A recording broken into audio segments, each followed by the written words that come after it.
As we mark 5 years since the 2021 historic Texas freeze, I'm joined here with Corpus Christi City Manager Peter Zanoni to kind of look back at some lessons learned in that time. And I wanted to start off by kind of saying everyone has a memory of the historic big freeze. What was that like for you as a private citizen and as someone who was coordinating the response for it? Yeah, I think it was a real tough time for our community. I think the biggest issue was the loss of power. And so it was cold, but it got a lot colder when that power went out, and the duration that it was out. I think it's something that a lot of us have never experienced before. Yeah, and so I think even for me personally, I hadn't been in Texas but a few months, and I thought I was ready for it, but the rolling blackouts were a challenge. Right. Infrastructure, I think this storm really highlighted a lot of vulnerabilities, Texas's weaknesses toward extreme winter weather. What were some of the challenges at that time that yourself and other city leaders in the coastal Bend area were dealing with? Right, so one of the biggest ones for us was keeping water service. Because of the loss of power, we had a lot of breaks in the lines across the city, which caused an extreme pressure drop. And so making sure we continue to have water service, especially at hospitals, at nursing homes, that was one of our top priorities. And of course, making sure all the unhoused and the vulnerable seniors were taken care of. We made a pledge to the community on the onset of the event that anybody that wanted help, actually we didn't even say that, we said we are not going to leave anybody outside unhoused. And I made a promise to the community, and I believe we lived up to that promise. To our knowledge, nobody was left outside, so we got them to either our shelter partners or to the ones that we opened up for that event. Unfortunately, in Texas, there were lives that were lost, but here in Corpus Christi, no lives were lost. And so that's always priority number one in any type of an event like this, which is protect human life and pets as well. And so we, the team at the city, with our partners, were able to live up to that promise, and no lives lost, and everybody was housed through our shelters that we opened up, and through our private shelter partners as well. Right, and in 5 years' time, I think what we've heard most recently with the cold weather snaps we've had in 2026 is the wider availability of warming shelters and overnight warming shelters, those right. that also allow for pets. It wasn't always that available or perhaps as accessible for some folks. What are some of the stepping stones between those events? Right, I would agree with that. I think, Stephanie, that extreme Uri, Winter Storm Uri, helped us on the path to having these shelters anytime there was a cold or an extreme heat event as well. Unfortunately, the city had no protocols, no blueprint, no practice of opening our own shelters, and really probably not the best working relationships with the area shelters who do this normally. And so that was the beginning of where we began to make sure we had the best shelter services possible, to where just recently those 2 cold spells that we did have, our city team and our partner agencies performed the best ever, is what I told folks after those events. And so our shelters have great security, safety, a warm place, but we offer a lot of amenities to include shower service, to include pets can come into the shelter, homemade cooked meals from our kitchens that we use for our seniors. And so we've really evolved, and free transportation, I should say, as well. The shelter service that we open now, which we call refuge centers, have evolved to probably be one of the best in the state. And then we also use or rely on our partner shelters as well, like the Good Samaritan, like Salvation Army, Metro Ministries, of course, and then some of the day services with Mother Teresa for meals. So we have a great system here on a very slim budget. We have a very small budget, just one staff person dedicated to unsheltered individuals, helping them around the year. But the whole city team comes together. I think it was over 200 employees that helped most recently. And so that comes from years of having practices in place and seeing what we did and how do we improve on that. And so Winter Storm Uri was, I think, the beginning for us in this city of having those best services for the unhoused populations and also seniors, and then our pets as well. And so With those expanded services, what are some of the challenges when trying to coordinate that? You mentioned having that staffed with city employees on a tight budget, coordinating, say, with Nueces County or other neighboring communities throughout the area. What's that like? Yeah, that's pretty tough because the city employees who we have to ask, or actually we have to tell, you're going to have to work tonight, and it's a shift like from 11 to 7 the next morning. That's tough because they don't do this for a living. It's not something they do around the year. They only do it when there's major events like this. And so it's tough to tell the employee, you know what, we know there's massive lines at H-E-B and people are buying a lot of groceries, but you can't go right now because you have to come here and work. So that's tough. It's tough to tell the employees that. But the great result is that the employees selflessly dedicated their time to helping others. And they do it time and again, and they just proved it again recently with this cold event that we had. And they did it during Winter Storm Uri as well.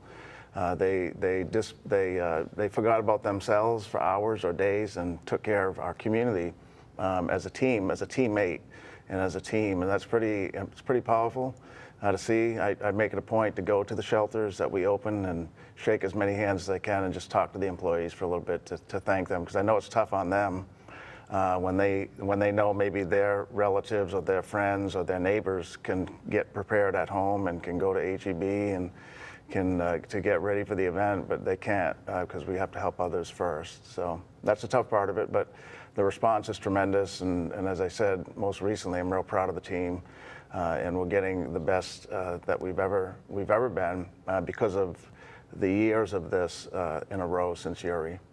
Right, and so thankfully we're dealing with warmer weather now. Yeah. You mentioned earlier about some of the infrastructure challenges we had back in 2021. Of course, COVID with social distancing, there was a bigger ask for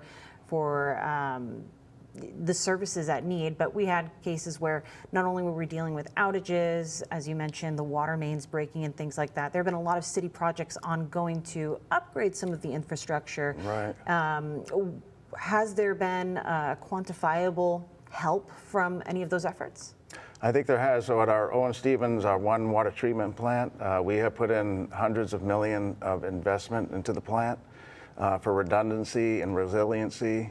Most recently, we and City Council approved a recommendation to replace the generators out of there. There's several big diesel generators. And so things to include water line replacements across the community, improvements at Owen Stevens, and better communication to our community so that at the last minute they're not wondering, now what do I do? And so we even have protocol and messaging about, do I drip my faucet? Do I wrap my pipes? So even some things like that may seem small and don't take a lot of money, like a big, $100 million project at Owen Stevens, goes a long way to protect the system. And so those capital investments at Owen Stevens, investment in our water lines through the city, more regular maintenance of the system as well is something that we've done over the past 5 years, and messaging to the community proactively almost through the year, not just at that last minute, leaving people who might miss that message wondering what to do. And so the investments that we've recommended and the rebuild of the Owen Stevens plant primarily is to produce more water and produce it even better than the quality used to be years ago, although we're a superior rated water system.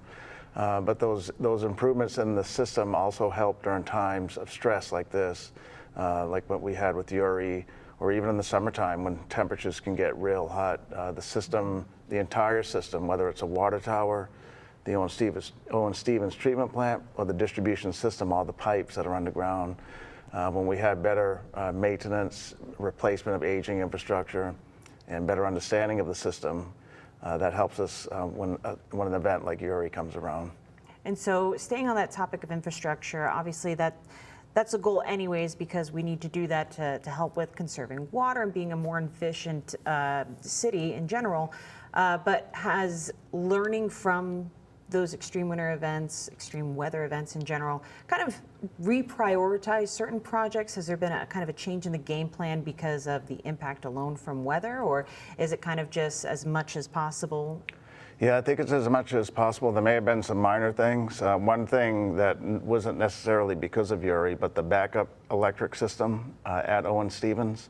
Actually, now that I think of it, we did advance a project not for the generator system, but redundancy in power, so that if a line goes out, if a distribution line, if that power is interrupted, we will have a secondary line to bring power. So that project is in design, and that helps where there could be an ice storm or a windstorm or heat in the summertime that knocks off that it's a major distribution line. That's all we had years ago. So now we'll have a secondary feed that can be turned on, and there's minimal to no interruption. So electricity is important, and how the electricity comes into the plant. And then our backup generator system, these are massive generators. It's not like something you'll see, in the back of your home. These are massive generators run by diesel. They are going to be replaced. And in part, it's because of these events. We know that if the power goes out, we're really in peril in terms of providing water, not just to Corpus Christi, but to 7 counties in our region. So we have to think bigger picture maybe than a water system that's just taking care of their own city. The entire region relies on us, and so having redundancy in the system and resiliency is something that these events have made a higher priority in building that redundancy and resiliency. Right. Yeah. And we've kind of talked about the expanding of the shelters throughout the city. I wanted to go back to a memory we had even from some of our team here covering the shelter that was at the former American Bank Center, now the Hilliard Center. Right. They too experienced some of those power outages and things like that. So how does that factor into the game plan when it comes to getting a location ready to become a shelter? Right, and so that's a great example, Stephanie, where because we had no prior plan to review and fall back on, and we should have, but that was year 2 of my 7-year tenure here. We tried a couple of things during Uri. One was using the then American Bank Center. We knew it didn't have a backup generator system, and so it worked only until the power went out. And then we had to transport all the clients, not patients, but all the clients to different shelters, which is really, you don't do that in the middle of an event, but we did the best we could during that event. So since that time, we've identified other city facilities that could have backup generation power. We still don't have it, although the prime choice, the Ben Garza Gym, is close to having it. And so the infrastructure is in. We're just waiting the big generator to come in now. It's been ordered, and the infrastructure to plug it in is ready. So since Uri, we've identified 2 locations that are city-owned, and then our partnership with Del Mar College for their dome that they have there, their FEMA dome, have been as a result of Uri, where we didn't have a place identified, we didn't have a backup power system, and we had to move our clients during the event, which is something you don't do. So we're almost there in terms of having, we know where the locations are now, and we're almost there in terms of having that backup power, so that if the power does go out, nobody's leaving anywhere. We just stay right there and turn that generator on. Right. Yeah. And so with lessons learned, we kind of keep evolving. One thing for me, I'm from Florida. Whenever we have hurricanes coming through, we tend to use local schools, gyms, libraries as shelters for neighborhoods. And I know that's somewhat of a less common thing here in Texas because you're able to drive inland away from a storm. Right. But with some of the positive feedback you all have received from opening these warming shelters during hot and cold events, is that something the city might be open to during hurricane season? Has it been considered? Yes, no, it has been. So for the hurricanes, the plan was for the kind of the refuge of last resort was the natatorium gym, and we've used that last year for a winter event. But I don't know how well structurally rated it is, but that would be good if we had like a category 3, 2, or 3. If anything greater than that, then we use the FEMA dome. We have a partnership with Del Mar College for their FEMA dome.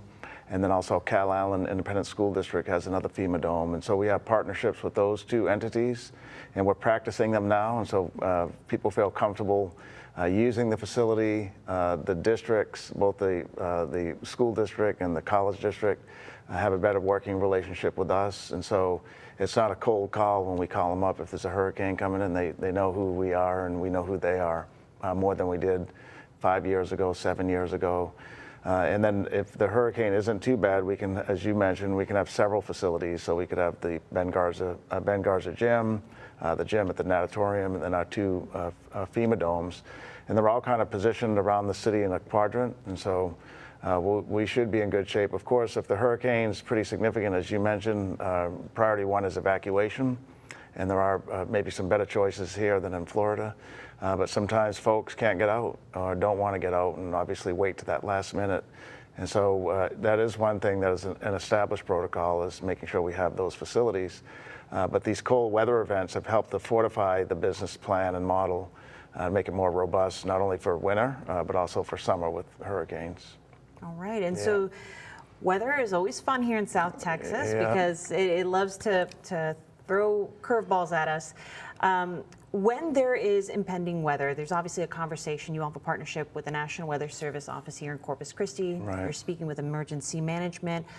Lay out for us kind of like a rough plan for how those conversations happen and what levels are executed. Yeah, and you're right. So the National Weather Service has a kind of a regional office right here in Corpus Christi at the International Airport. They lease some space there. And so they service from that office, Corpus Christi, but kind of the coastal Bend region. Because of the drought that we're in, for the past almost, I think, 5 years now, we have a conference call with them every Monday at 11:30 to get an update on the weather for rain. So this partnership is John Metz, the lead meteorologist, recently met with us just to highlight that this is not usual. It's an unusual business model, but it's one that they're proud of and we're proud of as well. We met with all the meteorologists in a briefing recently at City Hall who help us every Monday. They rotate briefings, but it takes time for the National Weather Service professional to get that material tailored just for Corpus Christi, and now we're doing also the Lake Texana area. And so, so meeting and talking with them is routine for us. It's a well-established practice. So when there's an event like a hurricane or a cold weather event, our briefings go from just that once on Monday to several times a week. And I would say that when those hurricanes that we have had here many years ago and the winter storm events, the National Weather Service is probably one of the most important things that we have as a tool to get information. And they'll brief us several times a day, several times a week, all the way up to the event, so that we're fine-tuning the response. So again, as a city manager, a big thank you to the National Weather Service team that's here. These professionals who work there are really something else in this community. Doesn't maybe recognize it because they don't necessarily meet with them, but we're real fortunate as a city, and this region is real fortunate to have such great professionals there at the National Weather Service. Yeah, I can tell you we work very much in hand with them, and it is a wonderful partnership to have. So I'm not surprised to hear that they've been a big part of kind of getting the game plan going. So with better internal communication, what's it been like to improve some of the communication out to our neighbors across the coastal bend and making sure everybody understands what resources are available to them? Yeah, so you know, it takes several dozen of our departments to plan and execute the event, but one of the key departments is our communication department. And given the change in how people communicate with things like social media and other platforms like that, getting information out to the community is one of the most important things. And the communication teams, led by our communication department, and then some of the departments have their own communication expert embedded in the department. That's a big part of any response. And so getting information out ahead of the event, like this cold event we had recently, we were starting to inform the community days before the event happened. During the event, we're still putting out information, and then even after the event, we're putting out information, wrap-up information, what we did, what we want to do better the next time.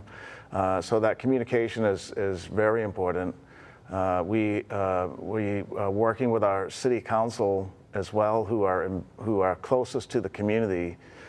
We rely on them to get information out through their own social media networks, through their own groups of individuals that follow them. And so they're an important part of that communication plan as well.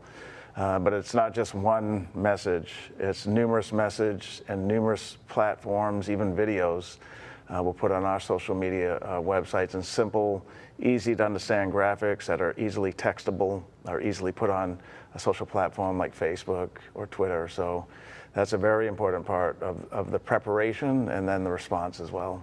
All right, and so for some of our neighbors, you provided a lot of insight for us today, but if some of our neighbors maybe have other questions or feedback that they'd like to relay to the city, what are some avenues that they can take to kind of have their voice heard? Yeah, so they can call me at City Hall, they can email me at City Hall. An easier thing to do is to get to me also is to remember the number 311. And so the city most recently, the last couple of years, established a 311 call center. That's the only 3 digits you have to remember to get in touch with the city during business hours. And so they can call 311 to leave a message or to be directed to a department if their issue is department specific. Everybody has email at City Hall. Our website has several links to get to individuals. We do want to hear from the community. We're here to serve the community, and so we do best when we know exactly what they want. And so we do encourage them to either call or email or even come see us. And an easy number to remember is that 311 number. And of course, our website was most recently updated as well, so it has a lot of good information and ways to link up with us. Awesome. Yeah. Well, thank you for the information that you've given us today. 311, an important number to remember. Corpus Christi City Manager Peter Zanoni, thank you for your time. Thank you. And as we continue to look back on 5 years since that historic Texas freeze, you can find more information on anything we've talked about today, resources to help you plan ahead of whatever Mother Nature wants to throw our way on our website. That's christv.com.